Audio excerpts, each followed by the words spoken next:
पिछले क्लास में हम लोगों ने ग्लोबलाइजेशन के बारे में पढ़ा और हम लोगों ने सोशलिस्ट क्रिटिसिज्म क्या है ग्लोबलाइजेशन का इसके बारे में पढ़ा। क्या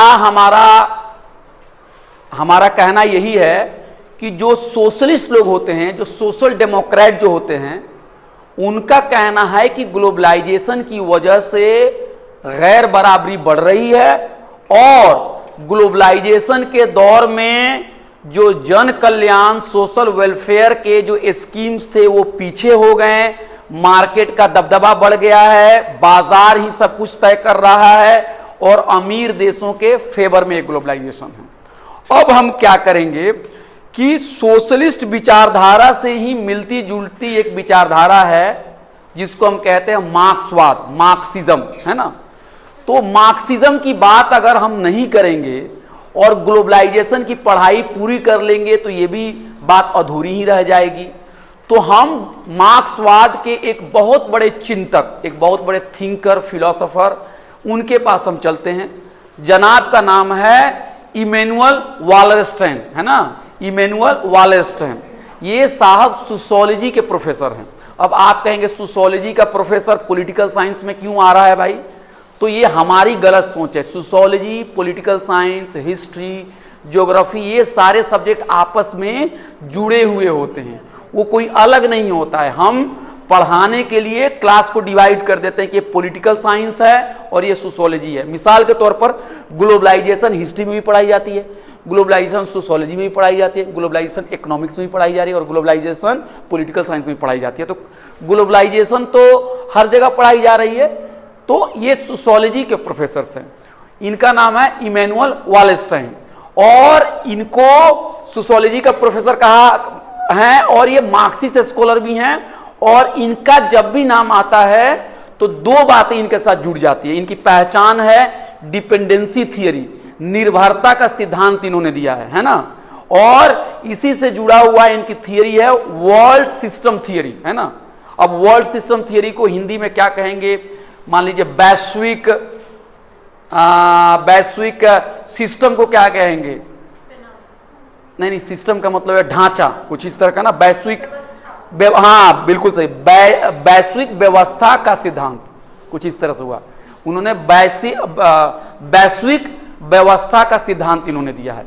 ये डिपेंडेंसी थियरी जो है या जो आपका वर्ल्ड सिस्टम जो थियरी है, ये सोशियोलॉजी में भी पढ़ाई जाती है, ये पॉलिटिकल साइंस में पढ़ाई जाती है, हिस्ट्री में पढ़ाई जाती है, ये इकोनॉमिक्स में भी पढ़ाई जाती है और बार बार पढ़ाई जाती है और हम सब भूल भी जाते हैं। हाँ, हम भूल भी जाते हैं। अब आगे की बात यह है कि हम आज उनका जो विचार है ग्लोबलाइजेशन के बारे में, उसके बारे में हम पढ़ेंगे। और उन्होंने एक पेपर, एक पर्चा, एक आर्टिकल जो है, स्कॉलरली आर्टिकल है, इंटरनेशनल सोशियोलॉजी में साल 2000 में जून में उन्होंने उसे लिखा। और ये आर्टिकल जो है, ये तकरीबन 15 या 20 पेज का ये जो आर्टिकल है, ये मेरे पास है। आप अगर इसको चाहें तो इसको आप देख सकते हैं। ये यही आर्टिकल है जो मैंने डाउनलोड किया और इसे पढ़ा और आपके सामने मैं इसके आइडियाज को समराइज करने की कोशिश कर रहा हूं। सबसे पहली बात यह है कि कोई पूछेगा कि वालरस्टाइन डिपेंडेंसी थियरी, ये डिपेंडेंसी थियरी क्या होता है? मुझे नहीं पता है, आप पहले बताओ डिपेंडेंसी थियरी क्या है, तब आगे की बात करना ग्लोबलाइजेशन के बारे में। तो थोड़ी सांस फूलने लगती है कि भाई डिपेंडेंसी थियरी क्या है, कैसे हम इसको समराइज करें। तो सबसे पहली बात है कि इन्होंने कैपिटलिज्म को, कैपिटलिज्म जो एक सिस्टम है, इसको इन्होंने कहा है कि ये 1450 ईस्वी से, मतलब 1450 जो एडी है, इतना पुराना ये कैपिटलिस्ट सिस्टम है। कितना पुराना है?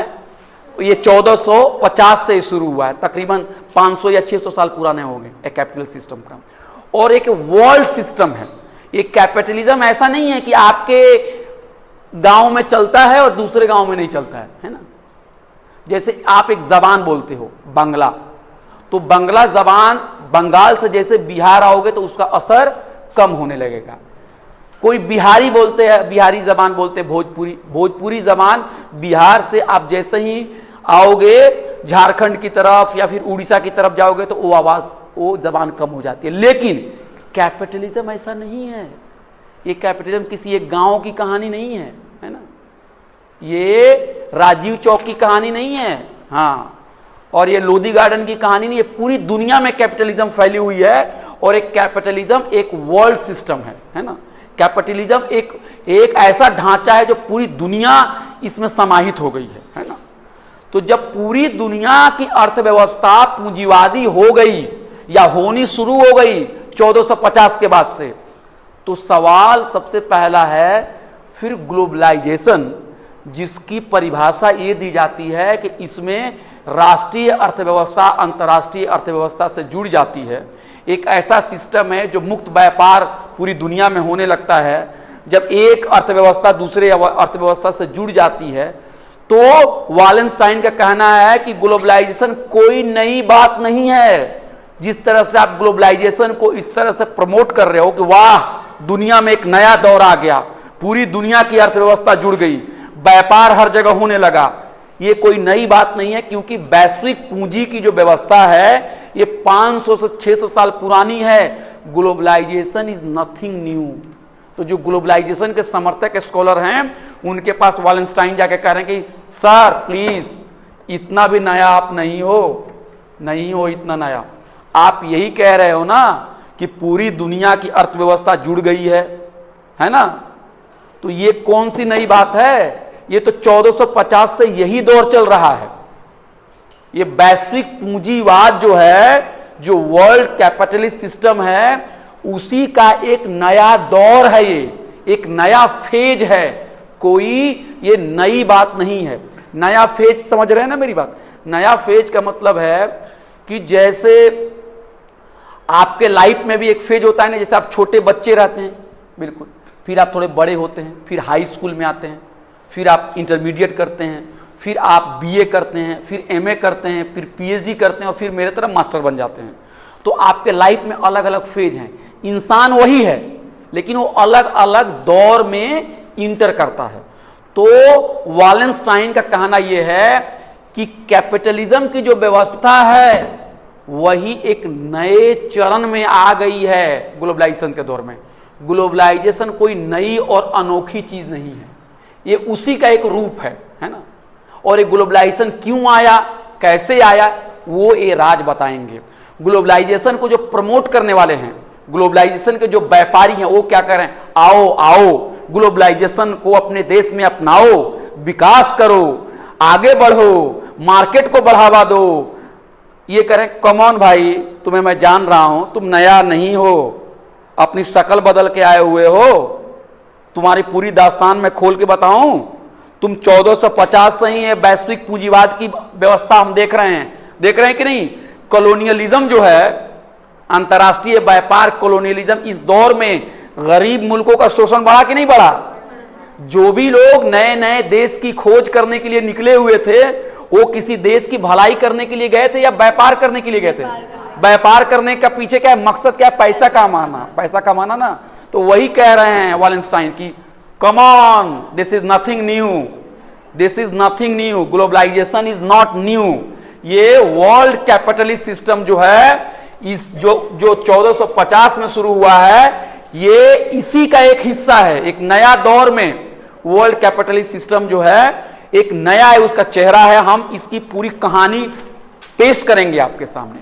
अब एक चीज और आपको मैं बता दूं कि इनका नाम जो है, वालेंस्टाइन का जो नाम आता है वो आता है डिपेंडेंसी थियरी का, निर्भरता का कानून। तो कोई पूछ सकता है इंटरव्यू में, मान लीजिए आप लोगों ने एग्जाम दिया और कोई आपके प्रिंसिपल पूछ दे, अच्छा सुना है कि तुम्हारे मास्टर बड़े काबिल हैं, तुम लोगों ने वालेंस्टाइन के बारे में पढ़ा है, निर्भरता कानून क्या है बताओ, सिद्धांत बताओ, तब तो समझे कि तुमने पढ़ाई की है, तुम्हारे टीचर ने भी बढ़िया पढ़ाया है। तो आप लोगों को कहना है कि जो निर्भरता कानून का जो सिद्धांत है, जिसको इन्होंने वालेंस्टाइन ने दिया है, उनके कहने का मतलब है कि advance countries will develop rapidly. जो विकसित देश हैं उनका विकास बड़ी तेजी से होगा। क्या होगा? विकसित देशों का विकास बड़ी तेजी से होगा। It will widen global inequality, यानी विकसित देश बड़ी तेजी से तरक्की करेंगे और अपनी तरक्की करने के दौरान में वो जो अविकसित देश हैं, है ना, जो देश जो आपको पूंजीवादी व्यवस्था जो यूरोप की और अमेरिका की जो पूंजीवादी व्यवस्था है उससे दूर हैं, एशिया और अफ्रीका के देश हैं, उनकी भलाई नहीं होगी, उनका एक तरह से शोषण होगा और वैश्विक स्तर पर गैर बराबरी, असमानता बढ़ेगी।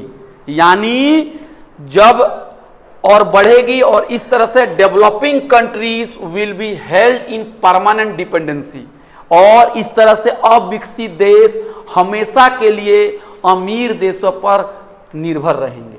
तो 3 पॉइंट इन्होंने कहा कि 4 पॉइंट उन्होंने कहा। फिर से देखिए, कोई पूछे कि वर्ल्ड सिस्टम थियरी के बारे में बताइए, डिपेंडेंसी थियरी के बारे में बताइए, आपको यह कहना है कि वालेंस्टाइन का कहना है कि 1450 के बाद वैश्विक पूंजीवाद की एक व्यवस्था पूरी दुनिया में फैली, और ये व्यवस्था जो है इसको अगर आप अध्ययन करेंगे ऐतिहासिक तौर पे तो आप पाएंगे कि जो विकसित देश हैं वो तो अपनी तरक्की कर रहे हैं, वो अपना फायदा ले रहे हैं, और जो गरीब मुल्क हैं, जो अविकसित देश हैं, उनके कॉस्ट पे उनका विकास हो रहा है। जो अंतर्राष्ट्रीय व्यापार है वो अंतर्राष्ट्रीय व्यापार इस तरह से किया जा रहा है कि गरीब देशों की उसमें तबाही और बर्बादी हो रही है, और अमीर देश अपने विकास बहुत तेजी से कर रहे हैं, और इसलिए वैश्विक स्तर पर गैर बराबरी बढ़ रही है। और जब गैर बराबरी बढ़ रही है तो छोटे छोटे कंट्रीज जो हैं बड़े बड़े कंट्रीज पे निर्भर रहना पड़ रहा है ऊपर में, और इस तरह से एक निर्भरता का जो सिद्धांत है, ये सिद्धांत जो है आपका इन्होंने इसको दिया है। तो इसके थ्रू क्या चीजें बातें आपके सामने आके बात यही हो रही है कि एक वैश्विक पूंजीवाद की एक व्यवस्था है, और इसमें जो गरीब देश हैं उनके फेवर में नहीं है ये सिस्टम, और अमीर देश और अमीर बन रहे हैं, उनका ग्रोथ हो रहा है। और एक और चीज इसके साथ जुड़ी हुई है कि इसमें वैश्विक स्तर पर गैर बराबरी बढ़ रही है। एक और पॉइंट है कि ग्लोबलाइजेशन जो है ये कोई नई चीज नहीं है, ये उसी वैश्विक व्यवस्था का ही एक नया रूप है। ठीक है, तो इससे ये बात सामने आपकी आ गई कि ग्लोबलाइजेशन जो है ये कोई नई चीज नहीं है, कोई अनोखी चीज नहीं है, इसमें बहुत विकास और इसमें बहुत अच्छा चीज करने वाली ये चीजें नहीं है, वो कह रहे हैं। इसका एक मार्क्सवादी आलोचना कर रहे हैं। तो ये इसके बाद से यहां पे आ जाइए कि ये कह रहे हैं कि ग्लोबलाइजेशन जो है ये 500 सालों से ये ग्लोबलाइजेशन हो रहा है ना, दुनिया में ये 500 सालों से ग्लोबलाइजेशन हो रहा है। यानी अर्थव्यवस्था पूरी दुनिया की इंटीग्रेट हो रही है, एक कैपिटलिस्ट सिस्टम हो रहा है, और ये जो कैपिटलिस्ट सिस्टम है ये किनकी भलाई में है? एक कैपिटलिस्ट सिस्टम अमीर देशों के भलाई में है, विकसित देशों के भलाई में है। अब आप ये देखिए कि ये पूरी दुनिया है, तो ये है एडवांस कंट्री और ये है डेवलपिंग कंट्रीज। तो ये एडवांस कंट्री संसाधनों का शोषण करते हैं, इनकी तरक्की होती है, और डेवलपिंग कंट्रीज का जो होता है वो उनका ये नुकसान होता है ना, ये इनके ऊपर आत्मनिर्भर रहते हैं। फिर दूसरा पॉइंट ये कह रहे हैं कि जो ग्लोबलाइजेशन है, अगर हम इस ग्लोबलाइजेशन को देखेंगे तो एक नया फेज है, ये कैपिटलिज्म का वैश्विक पूंजीवाद जो है उसका एक नया फेज है ना, उसका एक नया फेज है। और इन्होंने कहा है कि नया फेज क्यों आया, कैसे आया, इसके बारे में ये बता रहे हैं कि अगर आप 20वीं सदी को देखोगे, 20th सेंचुरी के देखोगे, तो हम इस 20th सेंचुरी को 2 फेज में बांट सकते हैं, है ना। एक पहला दौर है जो 1945 से 1967 और 73 का दौर है ना।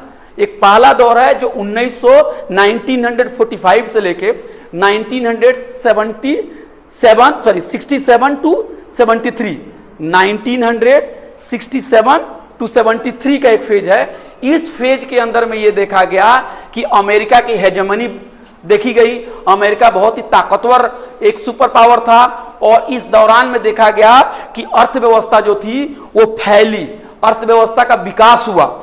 लेकिन जो दूसरा फेज आया, जो 1973 के बाद से जो फेज आया, तो देखा गया कि वैश्विक अर्थव्यवस्था जो है उसके अंदर में मंदी आई, उसके अंदर में रिसेशन आया, और क्यों वो रिसेशन आया, उसकी एक बहुत बड़ी वजह ये थी OPEC oil crisis. OPEC oil crisis का मतलब ये हुआ कि तेल बेचने वाले जो बहुत सारे कंट्रीज थे, इन लोगों ने एक अपना संगठन बनाया और उन लोगों ने क्या किया कि तेल की कीमतों को बढ़ा दी। अब आप सब लोगों को पता है कि कोई भी इंडस्ट्री अगर चलेगी तो उसमें ईंधन का बहुत बड़ा रोल है। जो ईंधन को कंट्रोल करेगा वही इंडस्ट्री को भी ये करेंगे, इंडस्ट्री को भी कंट्रोल करेंगे। इसकी वजह यह है कि जो पेट्रोल या फिर डीजल या जो ये सारी जो चीजें होती है ना, ये एक तरह से आप देखेंगे तो बहुत ही अजूबा है ना। आप सोचिए कि पेट्रोल और डीजल को माइनस कर दीजिए तो आपको कोई कार दिख पाएगा बाहर जो रेल चलती है। आज के दौर में इलेक्ट्रिसिटी और सीएनजी और बहुत सारी चीजें आ गई, लेकिन वो सीएनजी भी तो उसी ऑयल का एक रूप है। तो उस जमाने में ओपेक की कुछ कंट्रीज ने क्या किया कि उन लोगों ने तेल प्रोड्यूस करने वाली कंपनियों ने एक साथ अपना एक यूनिटी बनाई, एक ग्रुप बनाई और उन्हें ऑयल का प्राइसेस बढ़ा दिया। तो जब ऑयल का प्राइसेस बढ़ा तो कॉस्ट बढ़ने लगा। क्या हुआ? कॉस्ट बढ़ने लगा। और कैपिटलिज्म जो है या जो पूंजीवादी व्यवस्था है उसका हमेशा ही कोशिश ये रहती है कि लागत को कम किया जाए और मुनाफा को बढ़ाया जाए। तो जब उनकी लागत बढ़ने लगी तो उनको एक परेशानी होने लगी। उनको परेशानी ये होने लगी कि अब कैपिटलिज्म नाम की जो सिस्टम है वो उसको कैसे बचाया जाए। तो इस पूरे पृष्ठभूमि में कैपिटलिज्म नाम की एक जो सिस्टम है, जो सिस्टम चल रहा है, उसके अंदर में एक तरह का क्राइसिस आ गया है ना, उसके अंदर में एक संकट आ गया। तो अब संकट से कैसे निकलना है? तो संकट से निकलने के लिए उन लोगों ने 3 उपाय किए। संकट से निकलने के लिए उन लोगों ने कुछ उपाय किए। ये क्या किया? उन्होंने रीलोकेशन किया। रीलोकेशन का मतलब हुआ कि अगर मान लीजिए कि ये जो डस्टर है ये यहां पे हमने रखा, इस डस्टर को लाके हमने यहां रख दिया, इसी को बोलते हैं रीलोकेट करना।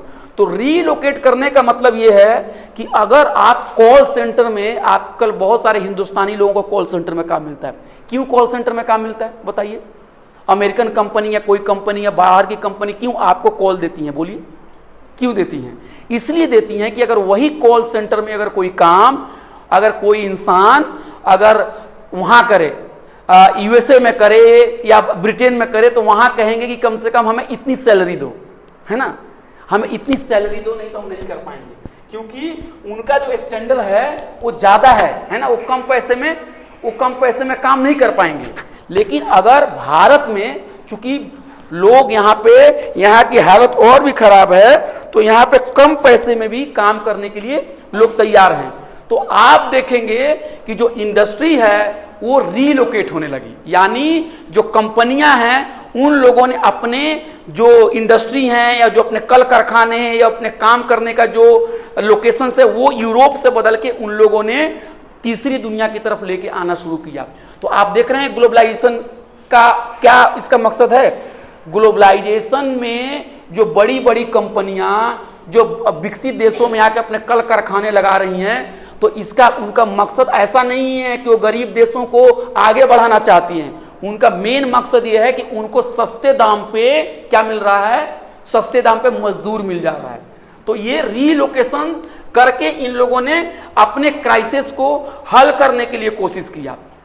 लेकिन वो कह रहे हैं कि लेकिन ये सब करने के बावजूद भी कैपिटलिज्म एज ए सिस्टम जो है ये क्राइसिस से नहीं निपट सकता है। और उन्होंने एक एग्जाम्पल दिया। मान लीजिए एक कार है, एक कार पूरी तरह से डैमेज है और अगर कार के पहिए भी डैमेज हैं और कार को ऊपर से नीचे अगर आप लाएं तो डर होता है कि नहीं कि कार गड्ढे में गिर जाए। तो वो कह रहे हैं कि कैपिटलिज्म नाम की जो सिस्टम है उसको भी एक बिगड़ा हुआ कार समझिए, जिसका पहिया काम नहीं कर रहा है, जिसका व्हील काम नहीं कर रहा है, जिसके बॉडी टूट चुके हैं और आपको बहुत ही ऊंचाई से नीचे की तरफ कार को लेके आना है ना, कार को लेके आना है। तो वो कह रहे हैं कि कैपिटलिस्ट सिस्टम को बचाने के लिए तरह तरह के उपाय किए जा रहे हैं। ग्लोबलाइजेशन किया जा रहा है, दूसरे देशों में जाके कंपनियां लगाई जा रही है, वहां के मजदूरों का शोषण किया जा रहा है। लेकिन ये इस समस्या से निकल नहीं पाएंगे, क्योंकि आप देख रहे हैं कि जो मटेरियल कॉस्ट है cost of material input will increase, यानी जो आप उत्पादन कर रहे हैं और उत्पादन करने पे जो आपको लागत लग रही है वो लागत बढ़ रही है। कैसे बढ़ रही है? एक एग्जांपल के तौर पे मैं दे रहा हूं। मान लीजिए कि आप लोगों को कुछ प्रोडक्ट बना के बेचने हैं, ठीक है। मान लीजिए कि आप ये बना रहे हैं, जूता बना रही हैं, तो जूता बनाने के लिए आपको चमड़े खरीदने पड़ेंगे, फिर उस चमड़े की सफाई करनी पड़ेगी, फिर वो सफाई करने के बाद आपको क्या होगा, उसका वेस्ट बचता है ना भाई, टॉक्सिक निकलता है ना कंपनी से। तो अगर आप उस टॉक्सिक को, कंपनियों को तो चाहिए कि वातावरण और इन्वायरमेंट के कानून को मानते हुए उनको जो गंदगियां हैं उसको प्यूरिफाई करे, होना चाहिए ना उनको प्यूरिफाई करे। लेकिन कोई भी ज्यादातर कंपनियां क्या करती है, प्यूरिफाई गंदगी की करने की कोशिश नहीं करती है, वो ले जाके उसको किसी नदी में बहा देती है। तो जब नदी में बहा देती है तो उसका नुकसान किसका होता है? देखिए, मैंने जूता बनाया, मेरी कंपनी है जूता बनाने की, मुझे चाहिए था कि जूता और लेदर का जो वेस्ट था उसकी गंदगी को हम साफ करके जमुना में डालते, लेकिन हमने अधिकारियों को पैसा खिला दिया और रात में हमने क्या किया, वेस्ट डाल दिया। जब वेस्ट अनट्रीटेड टॉक्सिक मटेरियल जब नदी के अंदर में गए, मछली मरने लगी, उससे हो सकता है कि कहीं खेती में सिंचाई का काम हो रहा होगा, खेत बर्बाद होने लगे, जानवर मरने लगे, जानवर उसका मान लो पानी पी रहे हैं, उसका अगर हम दूध पी रहे हैं तो उसका असर हमारे ऊपर भी आया। तो कहने का मतलब है कि कह रहे हैं इमैनुअल वॉलेंस्टाइन कि धीरे धीरे कैपिटलिज्म जो है, ये पूंजीवादी व्यवस्था जो है, ये अपने आप को संकट से निकालने के लिए तरह तरह की कोशिश कर रही है। इसी संकट से निकालने के लिए उसने ग्लोबलाइजेशन को भी अपनाया है, ग्लोबलाइजेशन की नीति को भी आगे बढ़ा रही है। लेकिन यह संकट जाने वाला नहीं है, क्योंकि आपको जो कॉस्ट है वो बढ़ता चला जाएगा। आप एक बात बताइए, आपने यमुना में पानी डाल दिया, गंदा पानी, लेकिन अगर बहुत ही गंदा पानी हो जाए तब कहां डालेंगे? पूरा अगर यमुना ही सूख जाए तब कहां जाएंगे? तो कहने का मतलब उनका यही है कि जो शोषण, जो आप इन्वायरमेंट का और वातावरण का शोषण एक लिमिट के बाद आप नहीं कर सकते हैं। आप वातावरण का शोषण एक लिमिट के बाद नहीं कर सकते हैं। बोलते हैं ना कि गंगा मैली हो गई, एक दिन गंगा मैली होते होते होते होते मैली ही हो जाएगी गंगा, फिर आप उसमें कुछ नहीं कर पाएंगे। तो वॉलेंस्टाइन का यही कहना है कि आप कैपिटलिज्म सिस्टम को बचाने के लिए भरपूर कोशिश कर रहे हो, लेकिन इसके अंदर में क्राइसिस भरा हुआ है। दूसरी चीज ये है कि आप ये देख रहे हो कि इस दौर में पुलिस और सिक्योरिटी के नाम पे सरकार क्या कर रही है, बहुत पैसा लगा रही है। आप मेट्रो के पास जा रहे हो, आप वहां क्या देख रहे हो कि बहुत सारी पुलिस है। क्या कुछ समझ में नहीं आ रहा है क्या? आप मेट्रो के पास अगर जा रहे हो, आप देख रहे हो बहुत सारी पुलिस है। आप देख रहे हो कि आपकी कॉलोनियों में पुलिस है, हमारे पड़ोसी देश से रिश्ते खराब हो रहे हैं, वहां भी पुलिस है। आप देख रहे हो कि अगर मजदूर फैक्ट्री में विरोध कर रहे हैं तो उनको दबाने के लिए पुलिस जा रही है। तो वॉलेंस्टाइन का कहना है कि राज्य जो है वो सिक्योरिटी पे बहुत ही ज्यादा पैसा खर्च कर रही है, और सिक्योरिटी पे पैसा खर्च कर रही है तो वो आप ही के जेब से टैक्स में लेती है ना। दिल्ली पुलिस के लोग कितने आपको देखते हैं आसपास में। तो जो पुलिस जब बढ़ेगी, जब सिक्योरिटी बढ़ेगी, तो जनता के ऊपर उसका दबाव भी पड़ेगा, और जब दबाव पड़ेगा तो लोगों के अंदर में बेचैनी भी आएगी। और इसलिए वो कह रहे हैं कि जो राज्य जो है वो डीलेजिटिमाइज हो गया है। राज्य जो है उसकी लेजिटिमेसी को क्या कहते हैं, उसको मतलब अब राज्य का मुंह नहीं बचा है, माने वो बदनाम हो गया है। वो क्या कह रहे हैं? नहीं, मुंह बंद नहीं। डीलेजिटिमाइज कहने का मतलब है कि अब उसको लोग सही नहीं मान रहे हैं, माने राज्य के प्रति लोगों का आक्रोश आ रहा है, राज्य के प्रति एक गुस्सा आ रहा है। और राज्य जो होता है, पूंजीवादी विकास को करने में राज्य का बहुत बड़ा रोल होता है, क्योंकि अगर राज्य अगर पूंजीपतियों को समर्थन नहीं करेगा तो ये व्यवस्था चल नहीं पाएगी। मिसाल के तौर पे अगर आप कोई कंपनी और फैक्ट्री लगाना चाहती हैं तो आपको जमीन कौन ला के देगा? अगर जमीन किसान नहीं देना चाहते हैं तो वहां पे पुलिस को कौन भेजेगा, है ना। और बहुत सारे राज्य ये करते हैं कि किसी प्रोडक्ट को क्या करते हैं कि उस प्रोडक्ट को वो लोग किसी एक कंपनी के नाम पे मोनोपोली दे देते हैं, उसकी वजह से उनको बहुत ज्यादा फायदा होता है। मिसाल के तौर पे आप देखिए कोई मोबाइल कंपनी है, अगर मोबाइल कंपनी का गवर्नमेंट के साथ सेटिंग हो जाए तो उनको कुछ ऐसे ऐसे स्कीम दे देंगे कि वो ज्यादा से ज्यादा सुविधा ग्राहक को देंगे। जब ज्यादा से ज्यादा सुविधा ग्राहक को देंगे तो ग्राहक एक कंपनी से अपने सिम को हटा के दूसरे कंपनी में चला जाएगा। तो राज्य जो है उसकी बहुत बड़ी भूमिका है। राज्य की बहुत बड़ी भूमिका है वो कैपिटलिज्म को बढ़ाने के लिए, लेकिन हो क्या रहा है कि राज्य का जो चेहरा है वही चेहरा अब जो है उसके ऊपर सवाल उठने लगे हैं, क्योंकि राज्य लोगों को राहत नहीं दे पा रहा है, लोक कल्याण के काम नहीं कर पा रहा है।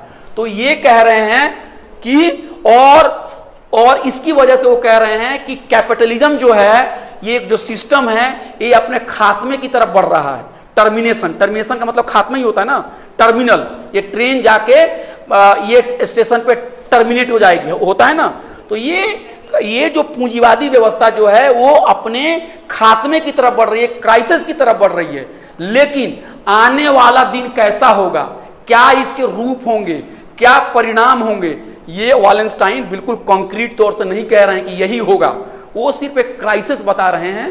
फिर अगर आप उनसे जाके पूछेंगे कि साहब एक चीज बताओ तो हमें क्या करना चाहिए, है ना, इस दौर में मजदूर को क्या करना चाहिए, तो उन्होंने कहा सॉल्यूशन आज के दौर में यही है, नॉलेज यानी ज्ञान और इमेजिनेशन। इमेजिनेशन का मतलब सिर्फ ये नहीं हुआ कि सपना देखना, इमेजिनेशन का मतलब बेहतर दुनिया का ख्वाब देखना, है ना, बेहतर दुनिया के बारे में। और प्रैक्सिस एक वर्ड होता है जिसका मतलब होता है कि आप एक्शन में बिलीव रखते हैं, आप न सिर्फ किताबें पढ़ते हैं, ना सिर्फ आप सोचते हैं, ना सिर्फ आप अपनी बातों को ज्ञान तक ही रखते हैं, बल्कि उस ज्ञान को इंप्लीमेंट करने की भी कोशिश करते हैं। मिसाल के तौर पे अगर आपको लगता है कि मजदूरों को कम पैसा देना या मजदूरों को शोषण करना गलत है, आपने किताब में पढ़ ली और आप उसको पढ़ के चुपचाप रह जाते हैं, हाँ मजदूरों को कम पैसा देना बुरी चीज है, मजदूरों को कम पैसा देना बुरी चीज है। लेकिन अगर उस चीजों को पढ़ के आप मजदूरों के हक के लिए लड़ते हैं, तब वो थियरी प्रैक्टिस में जाती है, और जब थियरी प्रैक्टिस में जाती है तो प्रैक्टिस का रूप लेती है। तो वालेंस्टाइन का कहने का मतलब यह है कि अगर इस तरह की भयानक सिचुएशन से हमें निकलना है तो हमें एक बेहतर दुनिया के बारे में सोचना होगा और हमें ज्ञान का इस्तेमाल करना होगा और हमें जमीन पे जाके चीजों को बदलने की कोशिश करनी होगी।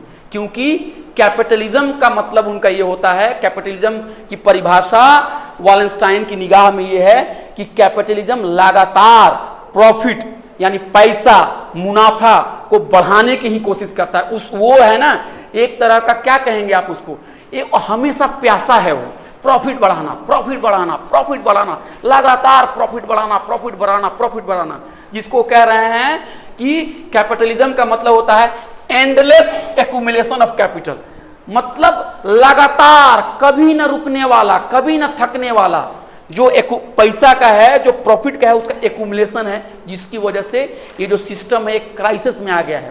तो हमने आपको बताया, एक चीज समराइज मैं कर दूं, ग्लोबलाइजेशन के प्रति एक बहुत ही क्या कहेंगे अच्छी दुनिया दिखाई जा रही है। ग्लोबलाइजेशन, दुनिया एक हो गई, गरीबी दूर हो रही है, विकास हो रहा है, व्यापार बढ़ रहा है, आने वाला दिन खुशी खुशी का होगा, अच्छे दिन आएंगे। और दूसरी तरफ वालेंस्टाइन का कहना है शट अप, कोई ग्लोबलाइजेशन नई चीज नहीं है, ये तो तुम पूंजीवादी लोग हो और एक नया रूप बदल के तुम लोग आए हो।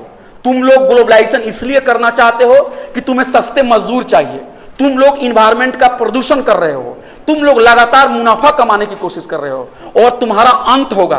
तो ये सिस्टम चलने वाला नहीं है और लोगों को चाहिए कि लोग एक नई दुनिया का ख्वाब देखें और ज्ञान का इस्तेमाल करें और जमीन पर भी उस ज्ञान को, जमीन पर भी उसको इंप्लीमेंट करने की कोशिश करें।